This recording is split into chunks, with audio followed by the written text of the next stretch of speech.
नमः सिद्धेभ्यः। ओम नमः सिद्धेभ्यः।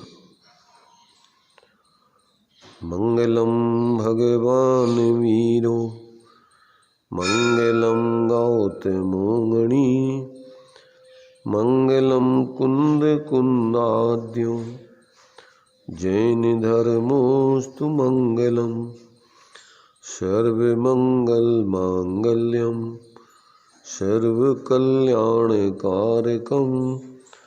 प्रदानं सर्वधर्माणां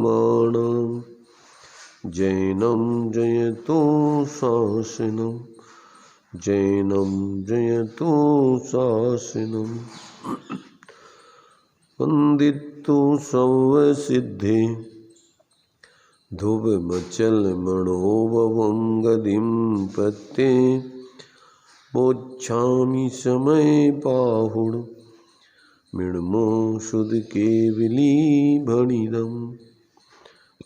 नमः समय साराय स्वानुभूत्या चकासिते चित्स्वभावाय भावाय सर्वभावान्तरच्छिदे।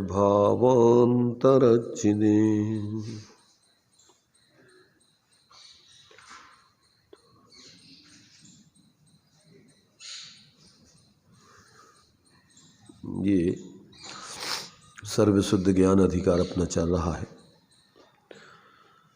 यहाँ पर आत्मा की यथार्थता को बता करके और जो आत्मा का स्वरूप नहीं है, जो आत्मा नहीं है, आत्मा की नहीं है, उनका बोध करा करके और जिस शरीर आदि संयोग और जिस शरीर के निमित्त निरंतर खान पान आदि आहार आदि ग्रहण किए जाते हैं, जीव को उसमें ऐसी भ्रांति होती है कि जैसे ये शरीर आदि ही मैं हूँ, इसका भोजन ही मेरा भोजन है। ऐसे इस भ्रम को दूर करने के लिए यहाँ आचार्य देव ने ये 3 गाथाएं लिखी हैं, 405, 6 और 7। इसमें उसी बात को स्पष्ट करके और जो जीव साधना के मार्ग में आते हैं, ऐसे जीव चूँकि शरीर और शरीर से संबंधित भोजन, ज़्यादातर लोगों का ध्यान उस पर ही रहता है, बाहर के शरीर आदि पर और शरीर से संबंधित भोजन आदि पर, और रात दिन उसी की संभाल में और उसी की व्यवस्था में अज्ञान दशा में चिंतित रहते हैं।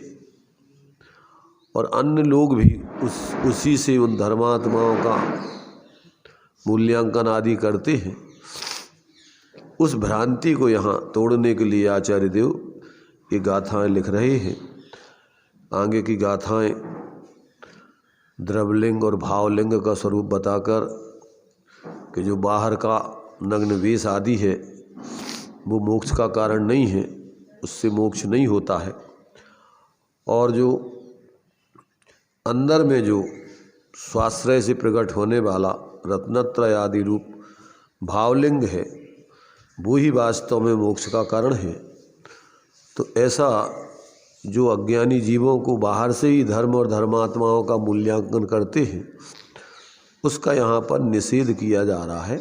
इस भ्रम में ना रहें कि बाहर में कहीं कोई धर्म नहीं है, और जब तक अंदर में ऐसे अपने उस धर्मी आत्मा को समझकर उसकी आराधना न की जाए, उसकी साधना न की जाए, तब तक किंचित मात्र भी धर्म प्रकट नहीं होता।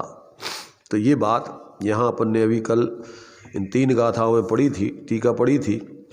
भावार्थ और तात्पर्य वृत्ति अपन को पढ़ने को रह गई थी। देखिए पढ़ते हैं।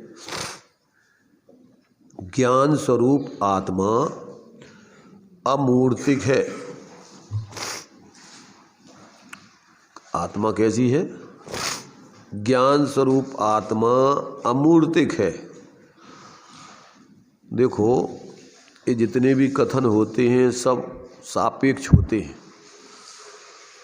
आत्मा को सर्वथा अमूर्तिक नहीं कहते। आत्मा को मूर्तिक भी कहते हैं, अमूर्तिक भी कहते हैं। तो यहाँ पर अमूर्तिक और मूर्तिक पने का संबंध, चूँकि यहाँ ज़्यादातर मूर्त अपन स्पर्श रस गंध वर्ण वाली जो शरीर आदि है या जो इसमें पाए जाते हैं उसको मूर्तिक बोलते हैं, और जो अपने लिए आँख आदि से बाहर में दिखाई देते हैं उसी के आधार से अपन मूर्तिक का मूल्यांकन करते हैं। परंतु पारमार्थिक दृष्टि से जब अपन जीव का स्वरूप पढ़ते हैं तो आत्मा को चिन्ह मूरत बिन मूरत कहा है। क्या कहा है? चिन्ह मूरत बिन मूरत का क्या अर्थ होता है? आत्मा मूर्ति है कि नहीं है? तो कहते आत्मा मूर्ति है। काय की मूर्ति है? तो कहते वो चैतन्य स्वरूप ऐसी उसकी मूर्ति है, उससे बनी हुई है। ऐसा नहीं है कि कुछ है ही नहीं। वो अमूर्तिक का अर्थ ये नहीं होता है कि कुछ भी नहीं। तो उसका आकार अपने स्वभाव रूप यानी चैतन्य स्वरूप है, पुद्गल रूप नहीं है। और ऐसे उस अमूर्तिक चैतन्य स्वरूप आत्मा को वास्तव में परमार्थी शब्दों में कहा भी नहीं जा सकता है और किसी से उसकी तुलना भी नहीं की जा सकती है। चिन्मूरत बिनमूरत अनूप, तीन विशेषण दिए 6 डाला में आत्मा के स्वरूप को बताने के लिए। क्या अर्थ हुआ उसका? तीनों विशेषणों का क्या अर्थ होता है कि आत्मा मूर्ति तो है, पर काय की मूर्ति है? चैतन्य की मूर्ति है, शरीर आदि पुद्गल की मूर्ति नहीं है। शरीरमय या पुद्गलमय नहीं है, वो पुद्गल से पृथक है और अपनी गुण पर्यायों से अपृथक है। ऐसी वह आत्मा चैतन्य स्वरूप है। और कैसी है? तो कहते हैं अनूप। अनूप का क्या अर्थ होता है? जिसकी बाहर से किसी भी पदार्थ से तुलना नहीं की जा सकती। और शब्दों में वास्तव में वो कहने में परमार्थ से आती भी नहीं है। काय में आती है वो? काय में जानी जाती है? स्वानुभूत्या चकास्ते, अपने ही अंतर्मुखी ज्ञान में अभेद होकर के उस आत्मा को जाना जाता है, अनुभव किया जाता है। तो जब तक जीवों को अंतर में ऐसे अपने ज्ञान को उस चैतन्य आत्म मूर्ति में एकाग्र करके और अनुभव नहीं होता, तब तक आत्मा को नहीं जानता वो जीव। आत्मा के बारे में जानना और आत्मा को जानना, ये दो चीज़ें अलग अलग हैं। टिल्लू भाई सुन रहे? तुम क्या पढ़ रहे हैं? सुन रहे? सुन भी रहे, पढ़ भी रहे? दो दो काम कैसे कर सकते हो? छदमस्त का उपयोग एक समय में एक ही जगह लगता है। सर्वज्ञ तो हो नहीं है,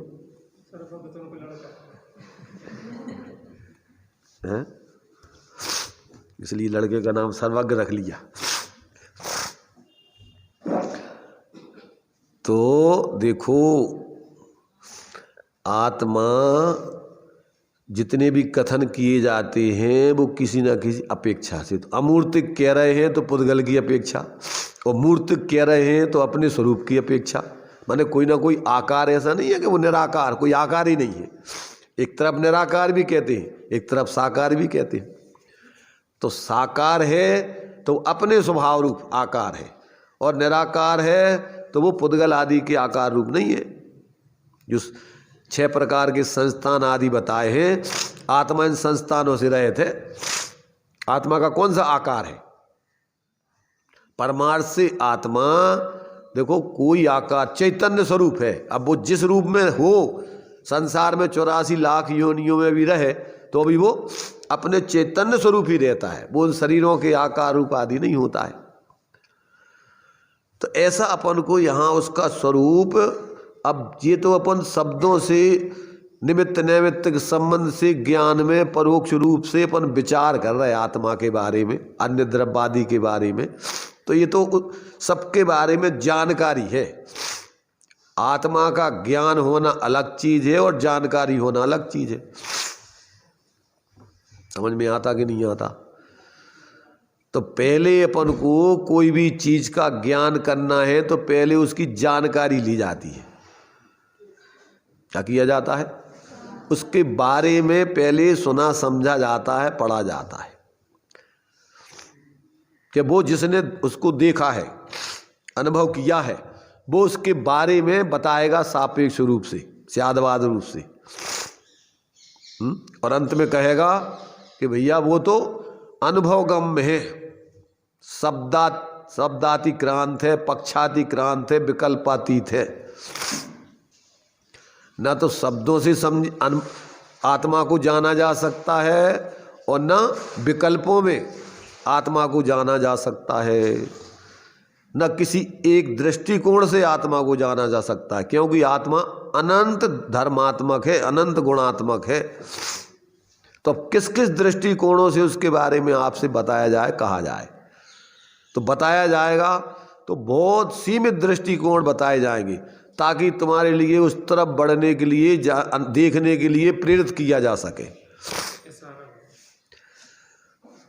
वास्तव में तो उसको अगर पूरा देखना है तो उसका साक्षात करके, अनुभव करके ही उसको देखा जाएगा, अनुभव किया जाएगा, उसका स्वाद लिया जाएगा। कोई चीज की तरफ व्यक्ति को खरीदने के लिए प्रेरित करते तो उसकी महिमा गाते अपन, तो उससे क्या होता है? उसका स्वाद आ जाता कि नहीं? किसी चीज की महिमा गाई जाए तो उसको आपका स्वाद आ जाएगा कि नहीं आ जाएगा? क्या होगा? आपको खाने की तरफ उसके लिए आकर्षित किया जाएगा कि एक बार उसको खा के देखो, और खा लोगे तो फिर आपको उसके बारे में पूछा जाए कि बताओ कैसा लगा। बता सकते हो फिर कि नहीं? है उसको बता सकते तुम, जो स्वाद तुमने लिया है उस स्वाद का दूसरों के लिए ज्ञान आप अनुभव करा सकते कि नहीं? है? अब आप कहोगे, पर वो प्रश्न करेगा कि वो कैसा मीठा, कहोगे तो कैसा मीठा? मीठा तो बहुत कई प्रकार के होते, किस जैसा मीठा? अंत में आपको कहना पड़ेगा कि भैया तुम खा के देखो, एक बार खा के देखो।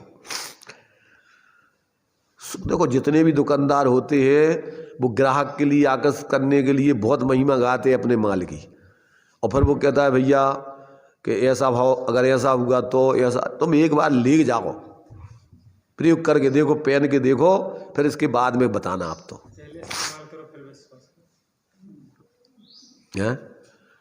तो ये जो है यहाँ पर भी ये धर्म जो है अपनी आत्मा के अनुभव से, धर्म आत्मा का स्वभाव है, तो वो धर्म आत्मा के अनुभव से प्रारंभ होता है और आत्मा के अनुभव में ही पूर्ण होता है। धर्म बाहर में कहीं नहीं है। कहाँ है धर्म? वस्तु स्वभाव धम्मो, प्रत्येक आत्मा का स्वभाव है।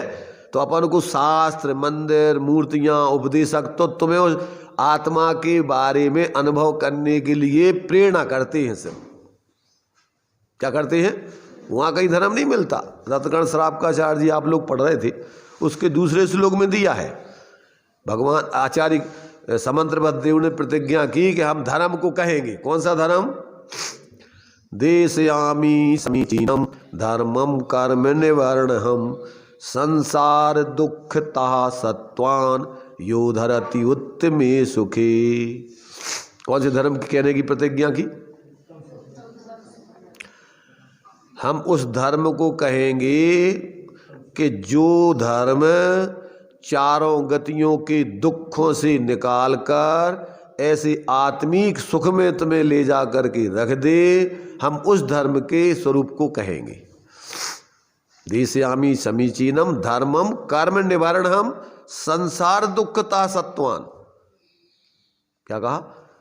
कर्मों का निवारण करके, संसार के दुखों से निवृत्ति करा करके ऐसा आत्मिक सुख में तुम्हें वो रख दे, ऐसे धर्म को कहेंगे हम, पहुंचा दे, उस धर्म को कहेंगे। दिखलाऊंगा वह सुधर्म जो सब कर्मों से मुक्त करे, भव ज्वाला से दुखी जनों को उत्तम सुख में शीघ्र धरे। कौन सा धर्म कहेंगे? जो संपूर्ण कर्मों से विमुक्त करा करके चतुर्गति के दुखों से निकाल कर ऐसे उत्तम आत्मिक सुख में ले जा करके रख दे जीवों को, ऐसे धर्म के स्वरूप को हम कहेंगे, आचार्य कह रहे। अब इसकी जो व्याख्या की है, आप लोगों ने अगर टीका पढ़ी हो, कौन सी? सदा सुखदास जी की टीका, बड़ा ग्रंथ आपके पास अगर हो, किसी ने पढ़ी है? नहीं पढ़ी ना?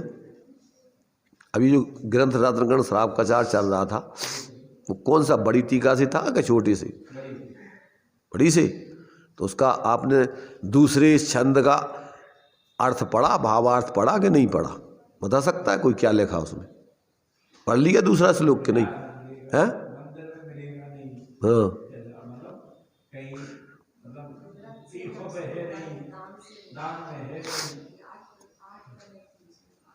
8 तरह की बातें हैं। कौन कौन सी? जो तुम अभी तक धर्म जिसमें मानते हो, वे सब बातें उसमें लिखी हैं।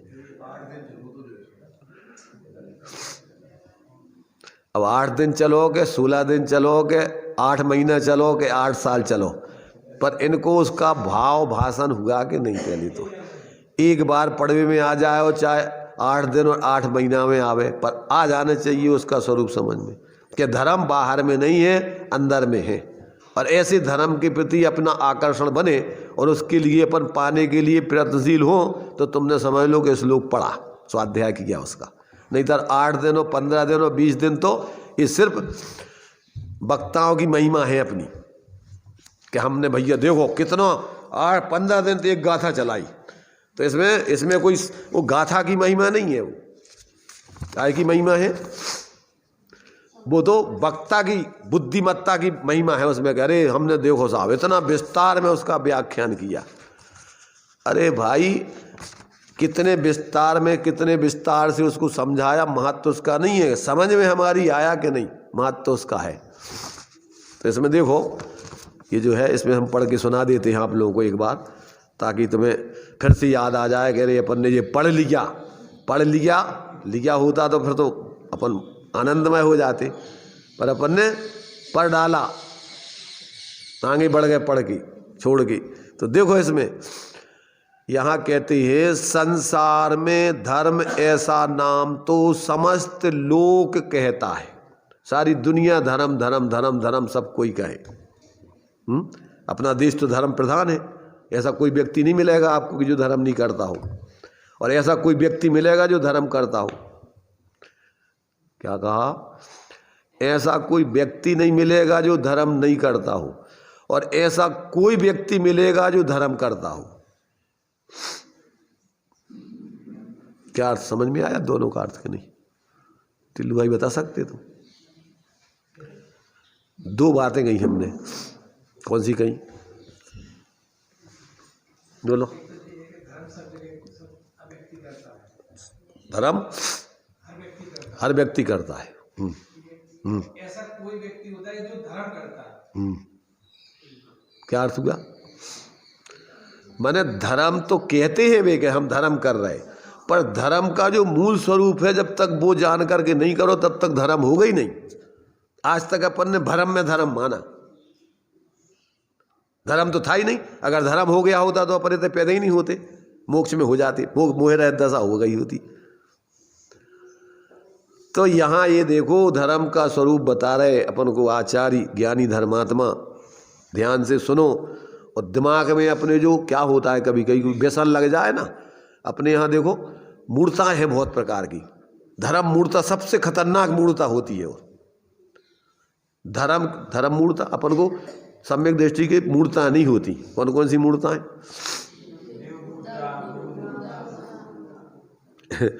देव मूर्ता, गुरु मूर्ता, लोक मूर्ता का नाम ही धर्मांधता है। लोक में जिसको धर्म मानते हैं उसका नाम है क्या? धर्म के संबंध में मूर्ता। तो धर्मात्मा के जीवन में ये मूर्ता नहीं होती कि लोग जिसे धर्म मान रहे हैं उनको वो धर्म मान के करने लगे।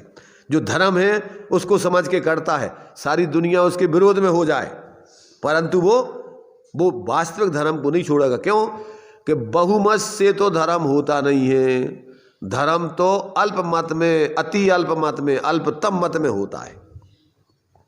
और जनता क्या करती है, बहुमत के आधार पर चलती है।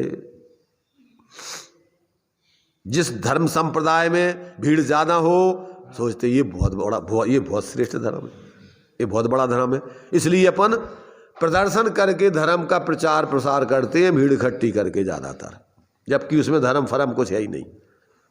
धर्म तो जो अंदर में अपने वास्तव में आत्मा का स्वरूप है उसको ग्रहण करेगा, वो धर्म होगा, और वही धर्म है। और उस धर्म की प्रेरणा अन्य लोगों को मिले, चाहे अपन बाहर में समूह के रूप में जाकर के लोगों को आकर्षित करें, और चाहे उपदेश आदि दे करके उनके अज्ञान को दूर करें। प्रभावना के अंतर्गत आचार्य समंतभद्र देव ने तो यही प्रभावना कही है, अज्ञान तिमर व्याप्ति मपाकृत्य यथायथम जिन शासन महात्म प्रकाशा स्यात् प्रभावना। ज़्यादातर प्रभावना के नाम पर लोग अपने अपने मान कसाएगा, अपने अपने संप्रदायों का, अपने दंभ का पोषण करते हैं।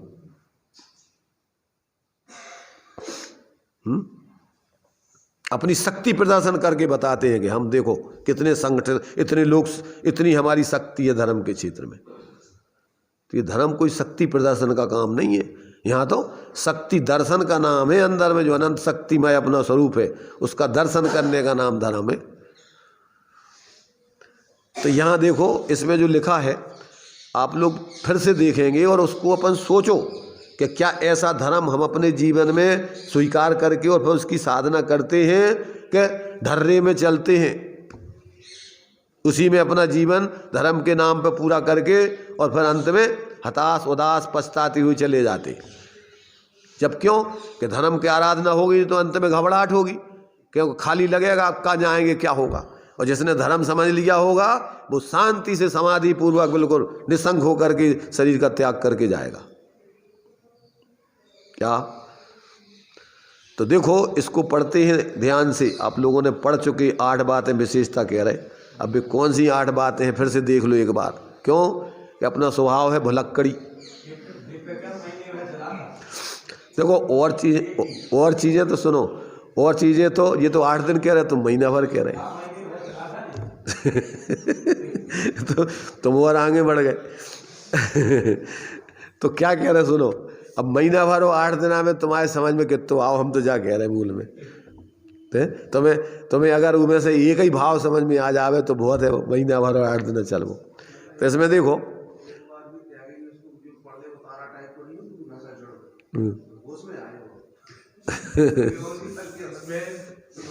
सात अरब आबादी विश्व की कहीं ना कहीं किसी न किसी रूप में वर्गीकृत हो लो तिलमिला जाता कि आंखें खुल जाती उसकी। लो नमक नहीं डाल दिया जाए, किसी के जले पर जो है उसकी जो है ऐसी दवाई कर दी जाए कि बिल्कुल शांति मिल जाए उसको, कि भैया अभी तक तो हम कहाँ पागलपन में उलझी थी हैं। मैंने ये सोचो कि मरते हुए व्यक्ति को अमृत पिला दिया जाए तो जीवित उठ के खड़ा हो जाए, ऐसा लिखा। एक मानो किसी प्रवचनकारों ने तो ये बोला कि ये तो ऐसा उपदेश है भगवान जनेन्द्र का कि एक बार तो मुर्दा भी खड़ा हो जाए अगर सुन ली तो। और मुर्दे तो देखो है ही, शरीर में मूर्छित है तो सब मुर्दे ही हैं। तो यहाँ पर देखो इसको पढ़ते हैं बहुत, मैंने ये पढ़ करके वास्तव में घोलन करके जीवन में प्रैक्टिकल पीने लायक है। ये तो मात्र अकेला मैंने सुनने सुनाने ही तक सीमित नहीं है ये तो इसको तो कभी भूला नहीं जाए, दिमाग में इसको खचित कर लिया जाए। प्रारंभ है धर्म का, जहाँ से अब पूरा ग्रंथ लिखना है, ये मूल चीज़ अपने दिमाग में रहेगी तो अपन कहीं भी धर्म के नाम पे उलझेंगे नहीं। तो देख लो सब लोग सुनेंगे। ये 2000 साल पहले हुए इन आचार्य देव को भस्मक व्याधि रोग हो गया था और पद छोड़ करके और फिर अपनी भस्मक व्याधि दूर करके और सारे और उस जिस कारण से वो भस्मक व्याधि दूर हुई वहाँ पर मैंने एक प्रकार से चमत्कार करके अपनी आत्मबल से और अपनी साधना के बल से और बहुत सारे लोगों को, राजा मय सारी जनता को धर्म में कन्वर्ट कर दिया था। और दक्षिण में शिलालेखों पर लिखा हुआ है कि आचार्य समंत्र भद्र के धर्म प्रभावना के कारण जगह जगह वाद विवाद करके पहले जो लोग धर्म को भूल गए थे, उस समय जो है लोग फिर जैन धर्म की जय जयकार करते हुए चारों तरफ लोगों में जैन धर्म का जो है प्रचार प्रसार हुआ था। इनकी विजय पताकाएं उपदेश की और धर्म प्रचार प्रसार की शिलालेखों पर टंकूत की नहीं अभी भी दक्षिण में। तो देखो इसमें इन्होंने जो धर्म का स्वरूप बताया, संसार में धर्म ऐसा नाम तो समस्त लोक कहता है, परंतु धर्म शब्द का अर्थ तो इस प्रकार है। ध्यान से सुनना कान खोल के। जो नरक त्रियंच आदि गतियों में परिभ्रमण रूप दुखों से आत्मा को छुड़ाकर उत्तम आत्मिक अविनाशी अतीन्द्रिय मोक्ष सुख में धर दे, उसका नाम धर्म है। अब ऐसा धर्म देखो, अब ऐसे धर्म की व्याख्या चल रही है। अब ऐसा धर्म कहाँ मिलेगा, अब उसका खुलासा करते। सो ऐसा धर्म मूल पैसे के बदले में आता नहीं, जो धन खर्च करके दान सम्मान आदि द्वारा ग्रहण कर लिया जावे। पैसा दे करके तुम सोचो कि हम दान दे दें में हमें धर्म मिल जाए, तो ज्ञानी कहते कि हे भाई धूलिया सेठ, तू इस धूल को दे करके अपने को धर्मात्मा मन मान लेना, ना और ज़्यादा धर्म की जगह धर्म हो जाएगा, मान कसाय कर लेगा। तो धन खर्च करके दान सम्मान आदि द्वारा ग्रहण कर ले, ऐसा पैसों से आवे नहीं, किसी का दिया मिलता नहीं, जो सेवा उपासना द्वारा प्रसन्न करके ले लिया जाए। कोई को अपन लोग जो अन्य लोग मानते ना, तो भगवान की सेवा उपासना करो भगवान प्रसन्न हो जाएंगे, तो अपन को माला माल कर देंगे। तो ऐसा किसी को प्रसन्न करके और उनसे प्राप्त किया जाता नहीं। मंदिर, पर्वत, जल, अग्नि, देवमूर्ति, तीर्थ क्षेत्र आदि में रखा नहीं। कहाँ कहाँ नहीं रखा? जहाँ जहाँ लोग धर्म मानते हैं। कहाँ कहाँ? मंदिरों में, पर्वतों पे, पानी, नदियों में, सब प्रकार के लोगों की बात चल रही है, यहाँ के लिए जैनों की नहीं चल रही। गंगा जी स्नान कर आओ, सारे तीर्थ बार बार, और गंगा सागर एक बार। तो जल, अग्नि, अग्नि में भी धर्म मानते हैं लोग, अग्नि देवता नमस्कार करते। और देव मूर्ति, देवों की मूर्ति बना करके वहाँ, और तीर्थ क्षेत्र आदि में धर्म रखा नहीं कि जहाँ से जाकर के ले आवें, जो वहाँ जाकर ले आएं। और उपवास, व्रत, काय क्लेश आदि तप से भी मिलता नहीं, तथा शरीर आदि कृश करने से भी मिलता नहीं। खूब सुखा डालो शरीर को तपस्या कर करके, या पंचाग्नि तपनी आदि तप आदि कर करके। और देवादि देव के मंदिर में उपकरण दान, मंडल पूजन विधान आदि करके, और घर छोड़कर वन शमशान आदि में निवास करने से, तथा परमेश्वर के नाम की माला जाप आदि करने से धर्म मिलता नहीं। गजब हो गया। सबरे धर्म का होमा हो तो है? अरे कछु नहीं का भी अपनी तरफ से कह रहा है, वस्तु व्यवस्था बता रहा है वो तो जो है वास्तव में। अब आगे कहते हैं, तो कहते हैं धर्म फिर कहाँ मिलता है, जब यहाँ नहीं मिलता है तो कहाँ है वो धर्म? तो कहते ऐसा धर्म तो आत्मा का स्वभाव है। ऐसा धर्म कहाँ मिलेगा? आत्मा का स्वयं का ही अंदर में स्वभाव है। ऐसा जो स्वभाव है वो परद्रव्यों में आत्मबुद्धि छोड़कर, अब ऐसे धर्म को पाने की विधि बता रही थी। ऐसा आत्मा का धर्म वो कैसे प्राप्त किया जाएगा कि परद्रव्यों में आत्मबुद्धि छोड़कर। परद्रव्य माने, परद्रव्य माने कौन? सबसे नज़दीकी शरीर है। अब तो अपन अपने शरीर को ही देह जीव को एक गिने, तो इसमें अपनापन छोड़ो पहले तो कि हम शरीर नहीं हैं, न हम स्त्रियाँ हैं, न पुरुष हैं, न नपुंसक हैं, न छोटे हैं, न बड़े हैं, न काले हैं, न गोरे हैं, न अमीर हैं, न गरीब हैं। काहे? न बाप है, न बेटा है, न श्रावक है, न मुनि है। अभी आगे इसी समय सार में आएगा। काहे? अपन जीव हैं। कौन? सब।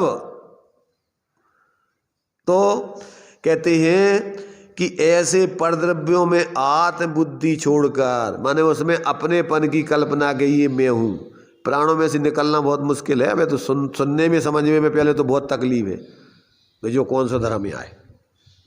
नहीं सुने सो धर्म तुमने कब?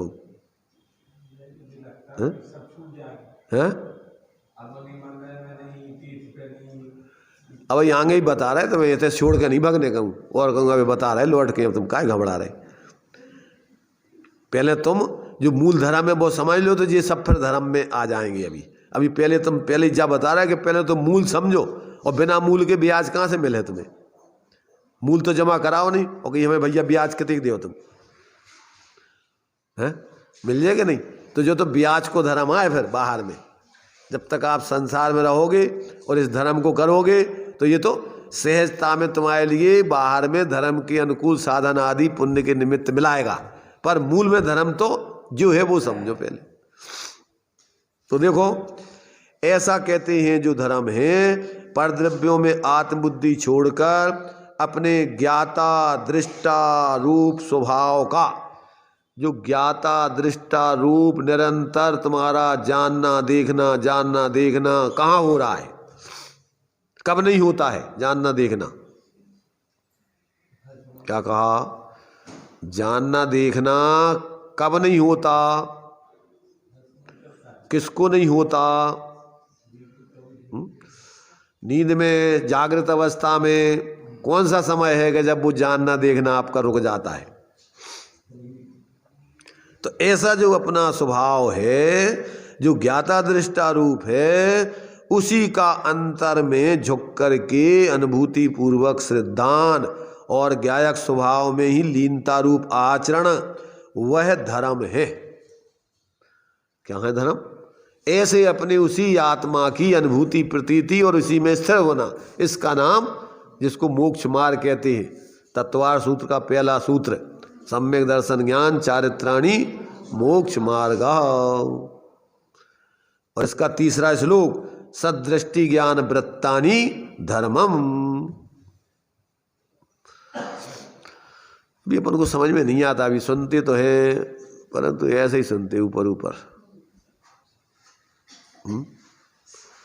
अंदर से उछाला नहीं आता। इसको सुनने के बाद अंदर से जो उछाल आना चाहिए कि आहा ऐसा धर्म, इतना स्वाधीन, इतना सहज, जिसमें कहीं किसी से कुछ लेना नहीं, देना नहीं, मांगना नहीं, ऐसा धर्म। और जो कोई भी जीव जहां हो वहीं पर, जिस अवस्था में उसी अवस्था में ऐसे धर्म को जीव जीवन में प्रकट कर सकता है। नरक में कर सकता है, त्रियंश गति में कर सकता है, देव पर्याय में, मनुष्य पर्याय में, कोई भी। और सिद्धालय तो वो धर्ममय हो गए, अब तो उनको कुछ करने का काम ही नहीं है। तो जो सब जीव ऐसे इस धर्म को करने के अधिकारी हैं, इसमें कोई जाति पाति उम्र अमीरी गरीबी कोई बाधक नहीं, विकलांगता कोई भी बाधक नहीं है। कैसी भी स्थिति हो, हाथ पांव तुम्हारे टूट रहे हो तो अभी हाथ पांव तुम हो ही नहीं, तुम नहीं टूट सकते हो, तुम अखंड रहते हो। तिल तिल करें देह के खंड, फिर भी रहो तुम तो अखंड। आत्मा का कभी कोई टुकड़ा काट नहीं सकता उसको। अपन भजन में बोलते ना कि जो जले नहीं अग्नि से, अग्नि से जल सकता है, गले नहीं पानी में, सूखे न पवन के द्वारा, कोई फोड़ सके ना भाटा, इसको तोड़ फोड़ नहीं कर सकता कोई। ऐसा अखंड शाश्वत स्वरूप है। ऐसे अपने स्वरूप को जो व्यक्ति अंतर में देख करके उसकी अनुभूति प्रतीति करके जीता है, उसको कोई दुनिया में किसी हालत में उसको कोई दुखी नहीं कर सकता। फिर इसका नाम है धर्म। किसका नाम? धर्म। देखो भाई, ये दृष्टिकोण है देखने का। अभी उसका जो है एक बिल गेट्स का जो है इंटरव्यू सुना था। बिल गेट्स का नाम सुना किसी ने? कौन है बिल गेट्स? हैं?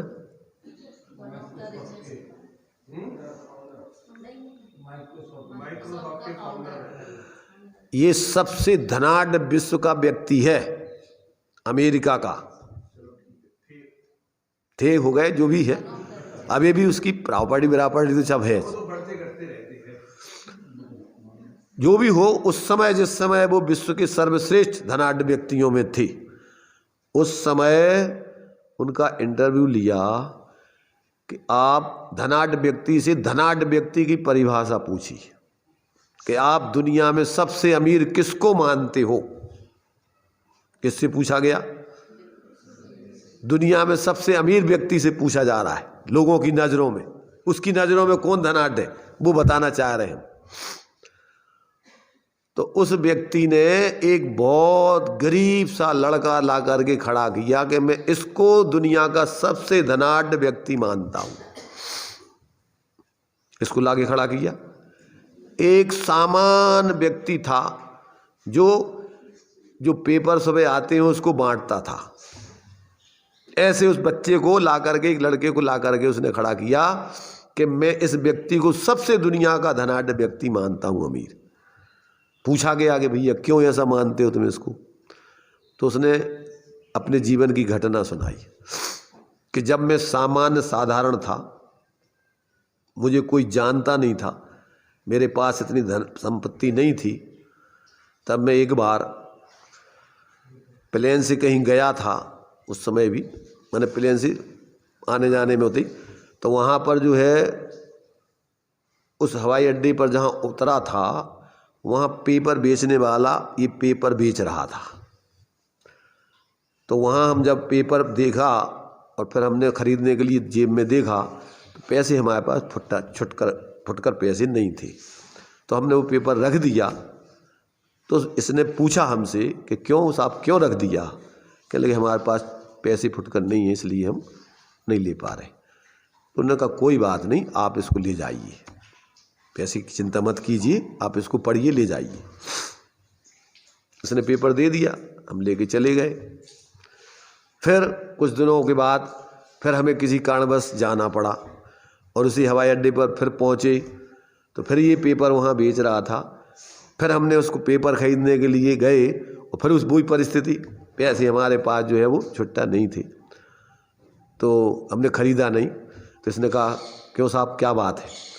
तो उन्होंने बताई अपनी समस्या कि हमारे पास पैसे खुले नहीं। उन्होंने कहा कोई बात नहीं, ये हमारे पास जो पेपर हैं ये हमारी व्यक्तिगत आमदनी के बाकी बचे हैं, आप ले जाइए। क्या जो हमारे मूल मने रकम थी वो तो हमारी बिक आ चुकी, अब ये हमारी आमदनी के पैसे बचे हुए, आप ले जाइए, पढ़िए, आप कोई चिंता की बात नहीं। उसने हमारे लिए पेपर दे दिया। अब हम जब बहुत समय बाद धनाढ्य हो चुके, ख्याति प्राप्त हो चुके, तो हमारे लिए इस बच्चे की याद आई कि यार वो लड़का जो है जिसने हमारे लिए जो है इस प्रकार से फ्री में पेपर दिए थे पढ़ने के लिए, उसके लिए अपन उपकार वापस किया जाए उसका। और उसकी खोज करवाई। 2-3 महीने में खोजते खोजते वो व्यक्ति मिल गया और फिर उससे पूछा कि तुम हमें पहचानते हो? तो उसने कहा हम पहचानते हैं तुम्हारे लिए कि तुम बिल गेट्स हो। अच्छा, तो हम तुम्हारा उपकार चुकाना चाहते हैं। तुमने कहा कैसे चुकाना चाहते हो आप? तो उन्होंने कहा जो भी पैसे वगैरह तुम्हें धन पैसा आदि दे करके। उन्होंने कहा तुम हमारा उपकार नहीं चुका पाओगे। आज तुम जब धनाढ्य हो गए हो तो धन संपत्ति को दे करके, हमारा संयोग करके तुम हमारा उपकार चुकाना चाहते, और हमने तो उस गरीबी अवस्था में आपके लिए संयोग किया, आपकी भावनाओं का आदर करके और आपका संयोग किया था। तो आप जब अमीर बन चुके हो तब हमारा उपकार, हमारी परिस्थिति में तुम हमारा उपकार चुकाते, या चुकाओ तो समझ में आता है, तो हमारा उपकार नहीं चुका सकते तुम। तब उस बिल गेट्स ने ये कहा कि वास्तव में अमीरी पैसों से नहीं होती है, धन संपत्ति से नहीं होती है, अंदर के हृदय से होती है, भावों से होती है। जो व्यक्ति अंदर से उदार है, जिसके भाव ऐसे जीव मात्र की दुख आदि को देख करके उसके प्रति आत्मीयता के उसका संयोग करता है, वो दुनिया का सबसे श्रेष्ठ व्यक्ति है। देखने का नजरिया धनाढ़ता, अपन काय से देखते हैं धनाढ़ व्यक्ति को? बाहर के रुपया पैसे जड़ पदार्थों से, जबकि अपन देखो यहाँ अपनी कीमत तो यहाँ महाराज, राजा और महाराजा, अपन महाराजों की कीमत काय से करते हैं? अरे भाई, उनकी दृष्टि, उनकी भावों की ऊंचाई, जीव मात्र के प्रति वो सम्मान करते हैं। एक इंद्रिय आदि, दो इंद्रिय आदि जीवों का भी वो सम्मान करते हैं। अपने द्वारा उनको किसी प्रकार से कोई कष्ट ना हो, ऐसा वो ध्यान रख करके अपने जीवन में व्यवहार करते हैं। क्या देखते हैं उसमें? अपने जैसी आत्मा देखते हैं वो। तो जो व्यक्ति आत्मदृष्टिवान हो जाता है, उसको सभी आत्माओं में अपने समान आत्मा दिखती है, और वो यथायुग सबका सम्मान करते हुए किसी को अपमानित नहीं करता है। इसका नाम है धनाढ़ता। और ये धनाढ़ता तत्व ज्ञान होने पर, धर्म का ज्ञान होने पर आती है। पैसों का इंतजार नहीं करती वो, बाहर के कोई पद का इंतजार नहीं करती। अपन काय से मानते हैं बड़ा आदमी? पद हो गया। उस व्यक्ति को जब पद नहीं होता तो कोई पूछता नहीं, और जब पद हो जाए तो उसके आगे पीछे घूमते पूछ लाते लोग। जबकि धनाढ़ व्यक्ति वास्तव में क्या है? श्रेष्ठता। श्रेष्ठता है उसके भावों की ऊंचाई, और भावों की ऊंचाई जिसके अंदर से जितनी, माने ये सबसे श्रेष्ठ दृष्टि है, आत्मदृष्टि। तो ये जो है जब तक व्यक्ति के जीवन में नहीं आती, ये इसी का नाम धर्म है और देखने का नजरिया है। अपन लोग सभी के पास बाहर में कौन क्या कर रहा है उससे महत्व नहीं है, अंदर में अपने को तुम क्या महसूस कर रहे हो, दूसरों के बारे में क्या सोचते हो, वो तुम्हारे जीवन में धर्म का मूल्यांकन कराती है। तो ये वही दृष्टि अपन को यहाँ बताई जा रही है। अब लोग अज्ञानी जीव तो सोचते भैया ये दुनिया का सबसे धनाढ़, जिसके पास बाहर से बहुत तामझाम हो गया, अब सोचते अरे भैया बहुत अमीर आदमी बन गया। और वो कह रहा कि सबसे अमीर व्यक्ति ये है।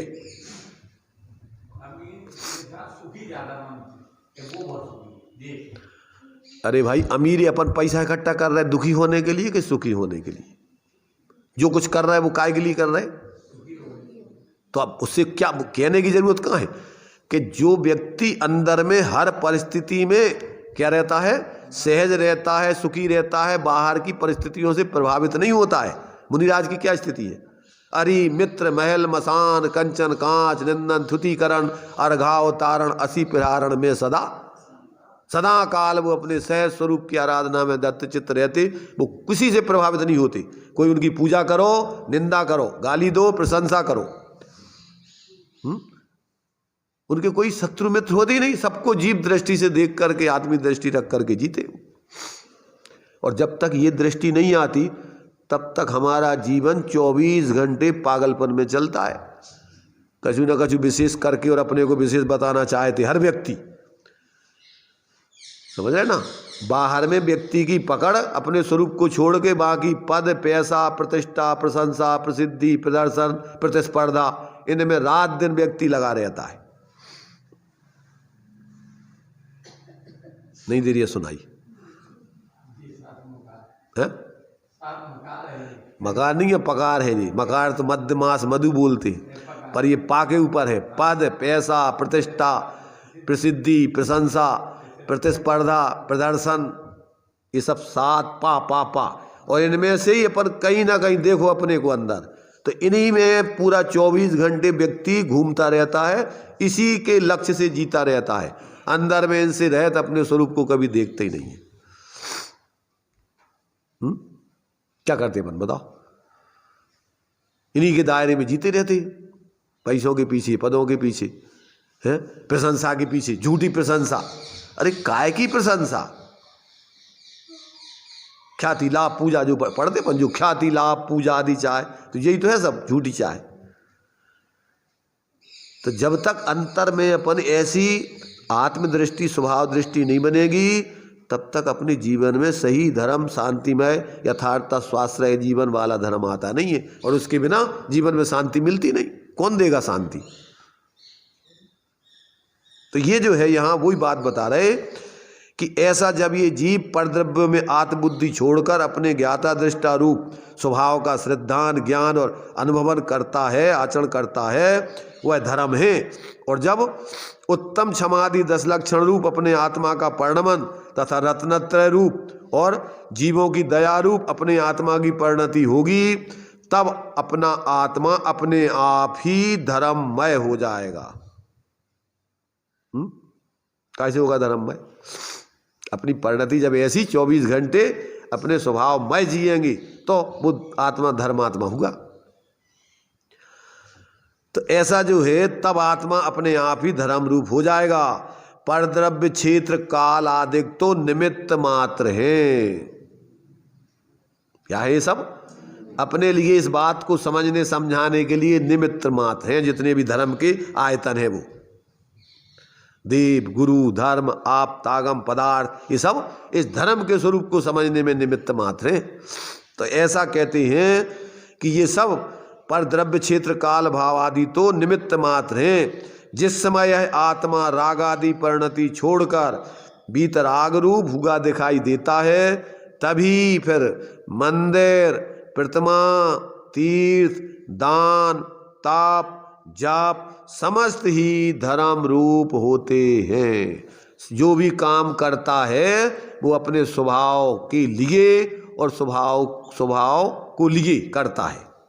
व्यवहार धर्म कैसा कहलाता है? स्वभाव के लिए और स्वभाव को लिए। क्या अर्थ होता है? जो व्यवहार ऐसे अपने इस परमार्थ स्वभाव की सिद्धि के लिए किया जाए वो पूर्वचर स्वभाव के लिए किया जाने वाला व्यवहार वो व्यवहार है। और स्वभाव को लिए, एक तो स्वभाव के लिए और स्वभाव को लिए, क्या अर्थ होता है इसका? जो अपन ने अपना अंदर में आत्मा के स्वरूप को समझकर और धर्म जी रहे हैं उसकी सुरक्षा हो, जिस प्रकार की प्रवृत्ति आदि से उस प्रकार का परिवर्तन करना, वो स्वभाव को लिए वाला व्यवहार है जिसको बोलते हैं सहचर धर्म। एक को बोलते पूर्वचर धर्म। कौन सा धर्म? पहले जो स्वभाव प्राप्त करने अपन जो यहाँ बैठे मंदिर आते तो काहे के लिए? अपने उस स्वभाव को समझने के लिए, उस स्वभाव की सिद्धि करने के लिए, इसके लिए आते तो ये व्यवहार है। और इसके लिए नहीं आते तो वो व्यवहार नहीं है, रूढ़ी है, मूर्ता है, परंपरा है, देखा देखी है, धर्मांधता है, जो भी है उसको लगाना है लगाओ, पर वो धर्म नहीं है व्यवहार। जो अब व्यवहार मोक्ष मग सुनिए हेतु नियत का हुई, तो जो व्यवहार ऐसे अपने उस परमार्थ धर्म तक पहुंचा देवे उसका नाम व्यवहार है। और ऐसी परमार्थ तक तो नहीं ले जाए और तुम्हें और आकुलता पैदा करा देवे सल के भैया एक जोर काम करने। अब और तो आकुलता है ही, एक जोर तो नहीं आकुलता हो काम के भैया जल्दी निपटाऊ ने, हमें तो जल्दी जाने। अब तो निपटावे वालो धर्म यहाँ है। अरे ये तो तुम्हारे लिए निराकुलता देने वाला, शांति को देने वाला धर्म है। इसमें तो सब आकुलता छोड़ करके तुम्हें सहज आनंद भोगने की कार्य है। तो इसलिए जब तक ये व्यक्ति का यथार्थ लक्ष्य नहीं होता तब तक रूढ़ी से, परंपरा से, देखा देखी ज़्यादातर या समाज में अपनी प्रतिष्ठा बनाए रखने के लिए झूठा धर्म करता है व्यक्ति कि लोग हमें धर्मात्मा जाने। धर्मात्मा तुम रहना नहीं चाहते, काहे के लिए करते? जाने। कौन? मूर्ख। समझदार लोग तो समझते हैं कि ये धर्मात्मा नहीं है, नाटककार है। किसको तुम धर्मात्मा दिखाना चाहते हो? उन्हें तुम्हारी जैसों को वे भी समझते हो। देखो एक बर्णी जी की घटना पड़ी थी, आप लोगों ने शायद गणेश प्रसाद जी बर्णी की अगर वो मेरी जीवन गाथा पढ़ी हो तो उसमें दी हुई है। उसमें उन्होंने दिया है अपना पूर्व का जीवन परिचय कि जब मैं विद्यार्थी था और बनारस में पढ़ने के लिए शुरू में भर्ती हुआ था, अब वहाँ मन हमारा लगता नहीं था पढ़ने में। तो वहाँ से हम सोचा कि कैसे यहाँ से भगा जाए, निकला जाए, कुछ दिन के लिए यहाँ से कैसे निकला जाए। छुट्टी मिलती नहीं थी, बहुत मुश्किल से कोई कारण बताओ तो मिलती थी। तो दिमाग में हमने एक उपाय सोचा कि कैसे यहाँ से अपन निकले। तो उस समय वो धर्म माता चिरौंजाबाई ने उनको भेजा था। धर्म माता उनकी चिरौंजाबाई थी, इधर सिमरा की पास में तुम्हारे गांव है, कोई जानते होंगे हैं? तो वहाँ से उन्होंने एक पत्र लिखा। पहले जो कार्ड चलते थे, 1 रुपया के 16 कार्ड आते थे शायद उस समय। तो जो है एक कार्ड लिखा, बेटा गणेश प्रसाद, हमारा स्वास्थ्य बहुत खराब है और तुम पत्र पढ़ करके जल्दी से आ जाओ, हमारे लिए तुम्हारी बहुत सख्त ज़रूरत है। ऐसा उन्होंने पत्र लिखा और जाके पोस्ट ऑफिस में डाल दिया। वो पत्र दूसरे दिन जो है आ गया विद्यालय में। विद्यालय में आता तो सुपरिंटेंडेंट के लिए बताया गया था कि प्राचार्य ने कि जो भी किसी बच्चे का पत्र आवे तो उनको नहीं देना, पहले हमें ला के बताना, इसके बाद में बच्चों को देना। इनका पत्र पहुंचा, प्राचार्य ने देखा, देख करके भी तो अब मास्टर पढ़ा रहे हैं बच्चों को और बच्चे उनको पढ़ाऊँ लगे तो फिर तो कहना ही क्या है? तो उन्होंने देख लिया, उन्होंने कहा ठीक है जाओ दे दो, बुलाओ उनको। नहीं, उनको बुलाओ गणेश प्रसाद जी को। उन्होंने कहा भैया गणेश प्रसाद जी, आपके घर से पत्र आया है माता जी का, और माता जी बहुत बीमार है। तो ऐसे बिल्कुल भोले भाले, बीमार है माता जी, और उन्होंने लिखा है कि देखते इस पत्र देख करके चले आओ। तो जो है अब कितने दिन की छुट्टी चाहिए? तो उन्होंने कहा गुरुजी देखेंगे वहाँ कैसे क्या बीमारी है, कितने दिन की है, वो हिसाब से चलो कोई बात नहीं, छुट्टी तुम्हारे लिए दी जाती। प्रसन्न हो गए कि गजब हो गया, हमने बुद्धू बना दिया गुरुजी को, और प्रसन्न हो के गए, चले गए। अब जब वे आए तो उन्होंने कह दिया था सुपरिटेंडेंट जी, आ जाए तो हमारे पास लाना। लाए, आए 10-15 दिन, जितने दिन उनको रहना था। और एक श्लोक उन्होंने लिख के रखा था गुरुजी ने। तो उस श्लोक में लिखा था उन्होंने, उपाध्याय नटे धूर्ते कुटिन्यामित थई बिचे माया तत्र न कर्तव्या माया तैनैव निर्मिता। क्या अर्थ हुआ इसका? उपाध्याय अपने गुरुओं से पढ़ाने वालों के साथ, नटे जो नट लोग होते ना, धूर्त माने नटों से, और जो धूर्त लोग होते हैं बेईमान लोग, इनके साथ कभी मायाचारी नहीं करना चाहिए। क्या अर्थ था? उपाध्याय नटे धूर्ते कुटिन्या में तथई बचे, और भी ऐसे जो माया तत्र न कर्तव्या, उनके साथ मायाचारी नहीं करना चाहिए। क्यों? माया तैने में निर्मिता, मायाचारी तो नहीं ने बनाई,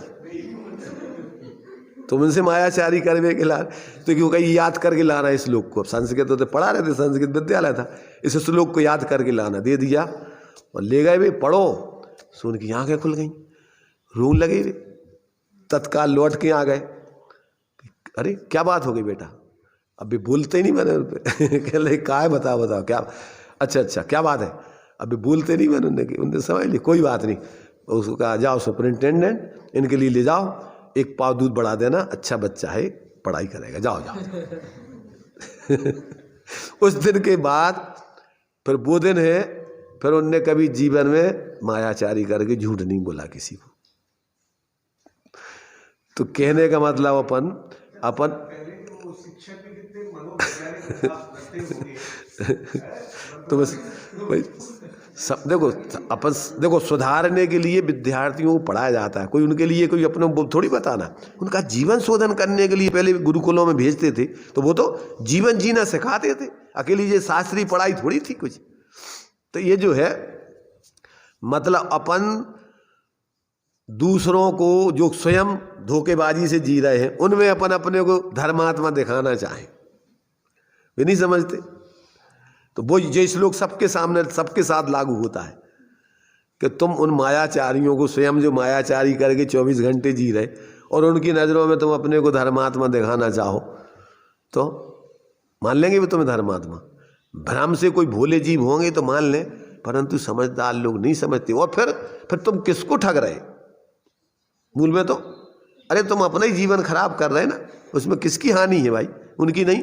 तुम्हारे पुण्य का उदय होगा, मान लो तुम्हारी मायाचारी चल जाएगी, पुण्य का उदय कि पाप के उदय में चलेगी? तुम्हारी मायाचारी की सिद्धि पुण्य के उदय में होगी कि पाप के उदय में? देखो, व्यवहार से पुण्य के उदय में, परमार्थ से पाप के उदय में। समझ रहे ना? क्यों? कि तुम्हें तुम्हारी मायाचारी सफल हो जाए तो आगे के लिए तुम्हारी मायाचारी और चलती रहेगी, तो ये तो तुम्हारे परमार्थ से तो पाप का उदय है। परमार्थ से तो तुम्हें समझ में आ जाए कि अरे मायाचारी करने से हमारा अहित है, तो आपका हित हो जाए। इसलिए अगर कोई किसी की गलती नहीं बताता है और गलती कर रहा है तो उसके पुण्य का उदय नहीं, पाप का उदय है परमार्थ से तो। इसलिए तो दूसरे लोग कहते हैं कि क्या बोलते हैं, निंदक नीरे राखिए आंगन कुटी छवाए, बिन साबुन पानी बिना निर्मल करे सुहा। तुम्हारी बिना पानी के साबुन के तुम्हारी धुलाई कर रहा हो वो, बिना पैसों के, तो अच्छा आदमी है खराब है वो? पर कहाँ किसको पसंद है? ये तो जिनकी होनहार अच्छी हो वे ऐसा सोचते हैं, नहीं दर्द हो उल्टा ही उल्टा सोचते हैं अपन संसार में। देखो, ये अपनी जो है ये इस धर्म का श्लोक, चूँकि समझना अपन को, देखो ग्रंथ तो अपन कोई भी रख लो, समझने का है। समझने तो अपन को अपनो जीवन है कि अपन जो जीवन जी रहे हैं वो गलत है तो गलत समझ में आ जाए, और सही जीवन ये है ये समझ में आ जाए, और अपन जीवन लगे तो बस हो गया भजन, हो गया स्वाध्याय। अब तुम कौन से ग्रंथ से समझे, अब ये महत्वपूर्ण नहीं है। सब ग्रंथों में जो ही समझा उन्हें, तो ये देखो इतना हो गया तुम्हारा ये कि जब इस प्रकार से जीव अपने उस स्वरूप को ग्रहण करके जीता है तो फिर व्यवहार में जो भी करता है उस स्वभाव की साधना के लिए, वो साधना को लिए करता है, इसलिए वो सब व्यवहार से धर्म कहलाता है। तो जिस समय जीव रागादिक रहित परिणति छोड़कर बीतराग हुआ दिखाई देता है, तभी मंदिर, प्रतिमा, तीर्थ, दान, तप, जप समस्त ही धर्म रूप हैं। और यदि अपना आत्मा उत्तम समाधि रूप, भीतरागता रूप, सम्यक ज्ञान रूप नहीं होता है तो बाहर में कहीं भी धर्म नहीं होगा। जहाँ शुद्ध श्रद्धान ज्ञान आचरण रूप धर्म है वहाँ बंध का अभाव है, और बंध का अभाव होने पर ही आत्मा चतुर्गति दुखों से छूटकर उत्तम आत्मिक मोक्ष सुख को प्राप्त करता है। अब ऐसे उत्तम सुख का कारण ये आत्मा का स्वभाव है, उसको प्रकट करने के लिए आगे फिर अब क्रम से अब आगे के जितने वे श्लोक हैं इन सब में उसी को सम्यक दर्शन, सम्यक ज्ञान, सम्यक चारित्र की इन 3 अधिकारों में सिद्धि की है। एक प्रकार से पहला अधिकार सम्यक दर्शन, दूसरा सम्यक ज्ञान, और तीसरे अधिकार के कई भेद हैं। क्यों कि श्रावक के 5 अणुव्रत, 3 गुणव्रत, 4 शिक्षा व्रत, 11 प्रतिमाएं, और फिर अंत में समाधि मरण, तो ये सब अलग अलग उसके पाठ करके चारित्र के अंतर्गत सब ले लिए। तो इस प्रकार से अपन देखो यथार्थता में यदि अपन वास्तव में इस जीवन को सच्चे अर्थों में ईमानदारी से अगर समझ करके जिएंगे तो ही अपना मानव जीवन और ये जैन कुल में आना और उपदेश आदि सुनना ये सार्थक होगा। अगर ये नहीं किया तो अनादिकाल से अपने अनंत भव बर्बाद कर दिया, ये भव जाने में भी कितनी देर लगना है। चलिए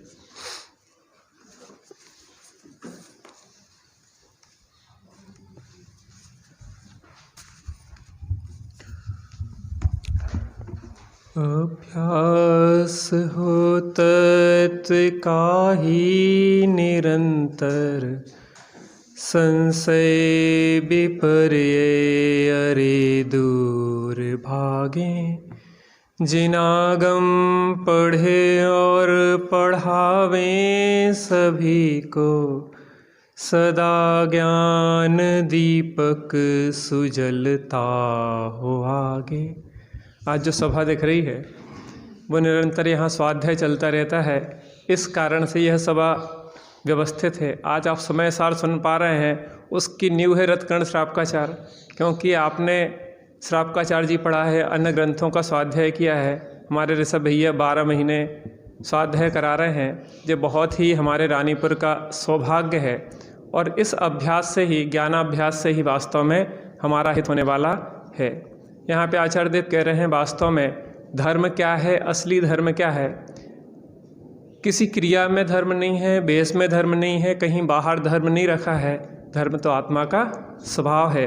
जो स्वाश्रित धर्म जिसके जीवन में आता है, इन सब पे उपचार लागू हो जाता है। उस स्वाश्रित धर्म को हम करें। एक छोटी सी घटना मुझे याद आती है।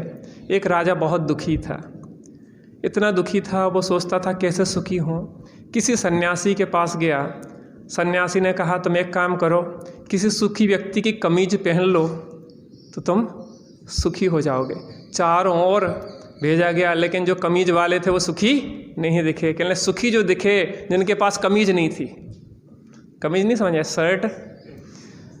हमें तो सच्चे रूप में पूर्ण सुखी वही दिखे जिनके पास कमीज नहीं थी। तो राजा को समझ में आ गया कि वास्तव में परिपूर्ण सुख का मार्ग चुनना है तो निर्ग्रंथ दशा ही है, क्योंकि परिग्रह चिंता दुखी ही जा।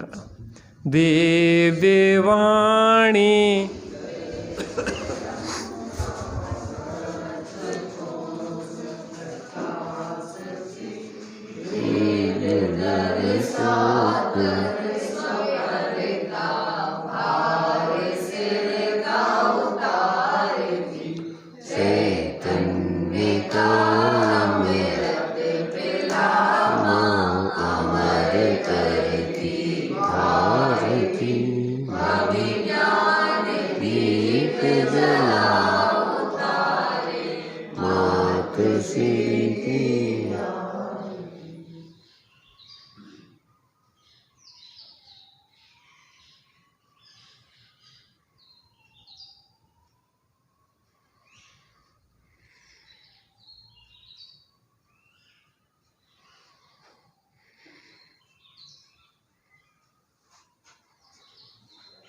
ओम नमः शिवाय।